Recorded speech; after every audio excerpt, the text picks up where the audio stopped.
तो मुफ्ती साहब, मैं आपसे जानना चाह रही हूँ, एक हदीस का मफहूम मैं आपके सामने रखती हूँ, आप बहुत अच्छे से उसकी वजाहत कर दीजिएगा।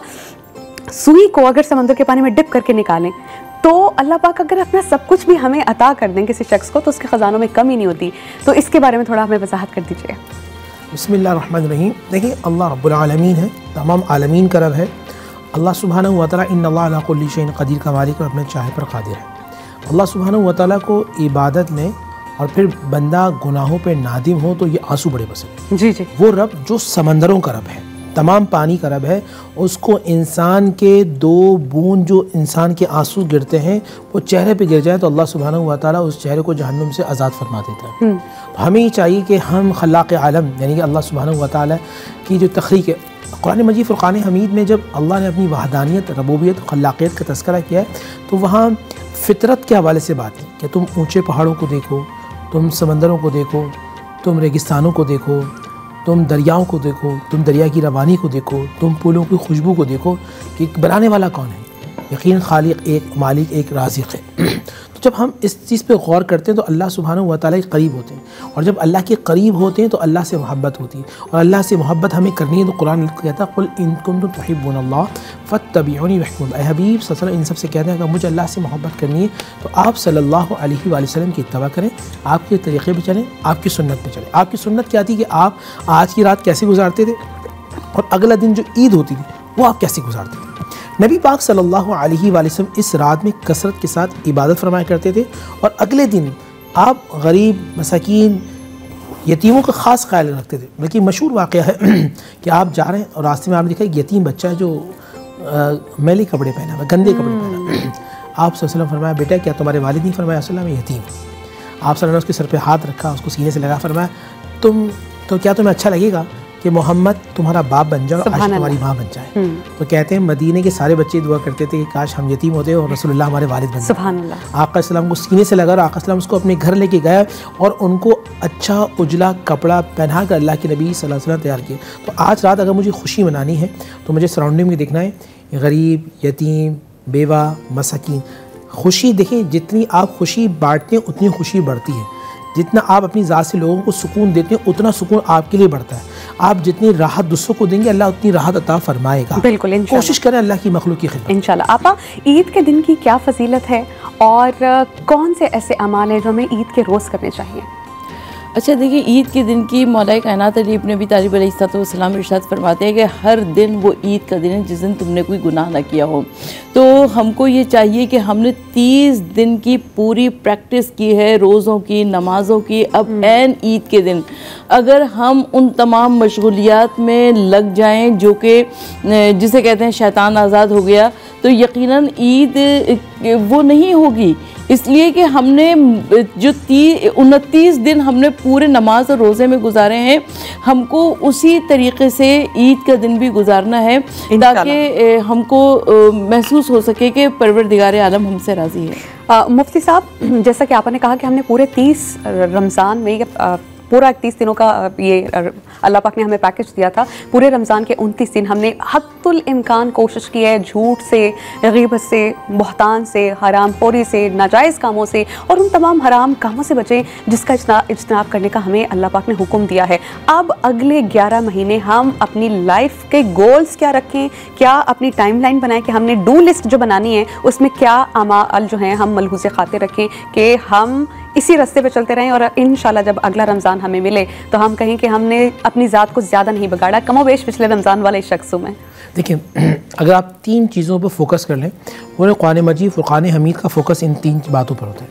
अल्लाह की इबादत, रसूल की इताअत, मखलूक की खिदमत। अल्लाह की इबादत हर वो काम जो अल्लाह सुब्हानहू व तआला की मोहब्बत के लिए, उसकी रज़ा के लिए करें, वो इबादत होता है। मिसाल के तौर पे मैं कल मुआनी कहते हैं, मैं अपने भाइयों से, मैं अपने गले मिलूँ, रिश्तेदारों से जिनसे मैं नाराज़ हूँ उनसे मैं अल्लाह की खातिर मिलूँ। हदीस रसूल है कि दोनों के जुदा होने से पहले अल्लाह दोनों की बख्शिश और मग़फ़िरत फरमा देगा। आप अल्लाह की खातिर किसी के पास जाएंगे, अल्लाह की मोहब्बत के लिए हर कदम के बदले अल्लाह ताला आपको नेकी अता फरमाएगा।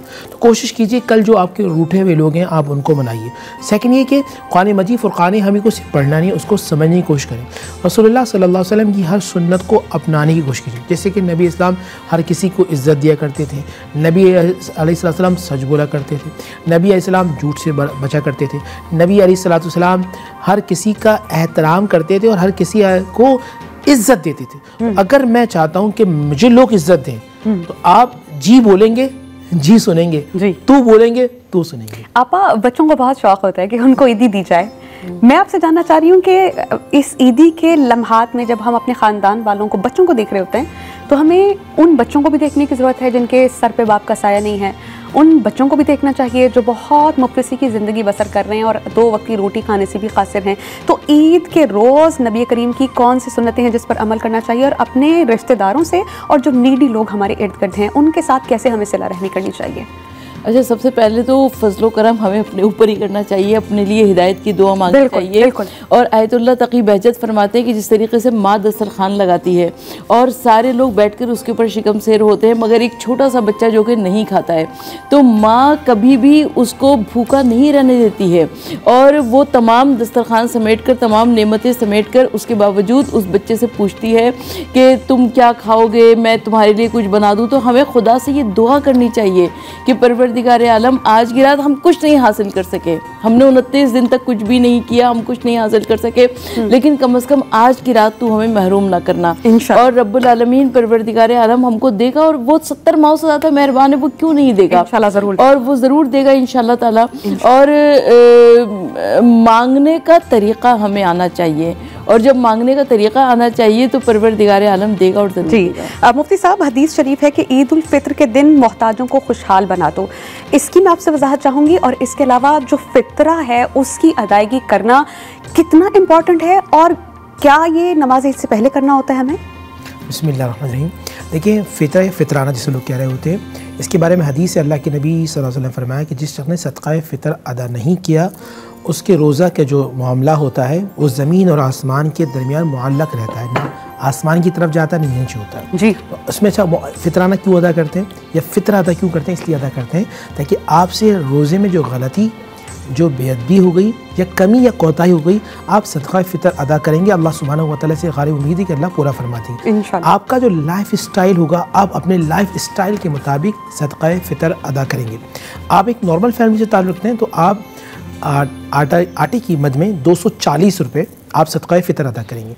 आपका लाइफ स्टाइल अच्छा है, आप अच्छा 2 टाइम का अच्छा खाना खाते हैं, तो फिर आप जो यानी 700 रुपये वो आप अदा करेंगे। इसके अलावा आपको अल्लाह सुब्हानहू व तआला माल कसीर अता फरमाए, किशमिश जो 6000 एक आदमी, ये ज़हन में रखिएगा, आपके घर में जितने भी अशख़ास हैं, जैसे मिसाल में मैं वालिद। मुफ्ती साहब, मैं आपको टोकूंगी, इसी सवाल से जुड़ा सवाल ये है कि बसा औकात लोग ऐसा करते हैं कि जिस शख्स ने रोज़ा रखा है सिर्फ वही सदक़ा फ़ितर अदा करेगा, लेकिन जो बच्चे हैं घर में उनका भी तो सदक़ा फ़ितर बनता है ना? मैं वही अर्ज़ कर रहा था, जितने आपके मातहत हैं आप उन सबका सदक़ा फ़ितर अदा करें। जैसे कल सुबह ईद है, कल सुबह बच्चा पैदा होता है आपके घर में, आप उसका भी सदक़ा फ़ितर अदा करेंगे। या बस छोटे बच्चे की नहीं, बल्कि जो नौमौलूद बच्चा है जो पैदा हुआ, उसका भी आप सदक़ा फ़ितर अदा करें।